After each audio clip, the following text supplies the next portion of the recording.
चला तर आता मकर संक्रांत अगदी तोंडावरच आलेली आहे आणि तिळाची पापडी नाही बनवली तर मग काय बनवलं, तर त्यासाठी इथे आपण अगोदर प्रमाण बघूया. तर 1 वाटी तीळ घेतलेले आहे, त्यानंतर 1 वाटी साखर घेतली. तीळ जे आहे गावरान पद्धतीचे अनपॉलिश घेतलेले आहेत. त्यानंतर इकडे कढई ठेवली तापायला, त्यामध्ये तीळ घातले.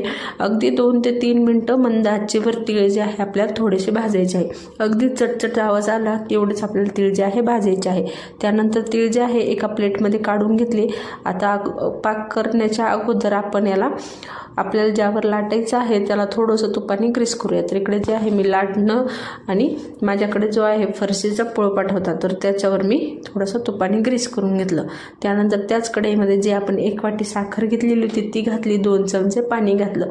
साखर मेल्ट करून घ्यायची आहे आपल्याला छान प्रकारे आणि गॅसची फ्लेम जी आहे ना लो ठेवायची. कारण काय होतं, ज्यावेळेस साखर मेल्ट होते ना तर हाय फ्लेम ठेवली तर साखर जे आहे कलर जो आहे डार्क होईल त्यामुळं. त्यानंतर काही थोडेसे लिंबाचे थेंब घातले 4 ते 5. इकडे वाटी घेतली, वाटीमध्ये थोडंसं आपण घालून पाहूया. तर इकडे जे आहे खडा तुटलेला होता त्यामुळे मग मी लगेच वेलची पावडर घातली आणि इकडे हावरीसुद्धा घालून घेतली, म्हणजेच की तीळ घालून घेतली. त्यानंतर छान असं मिक्स करून घेतले. आता इथे या स्टेजवर जे आहे आपल्याला गॅसची फ्लेम जी आहे ऑफ करायची आहे.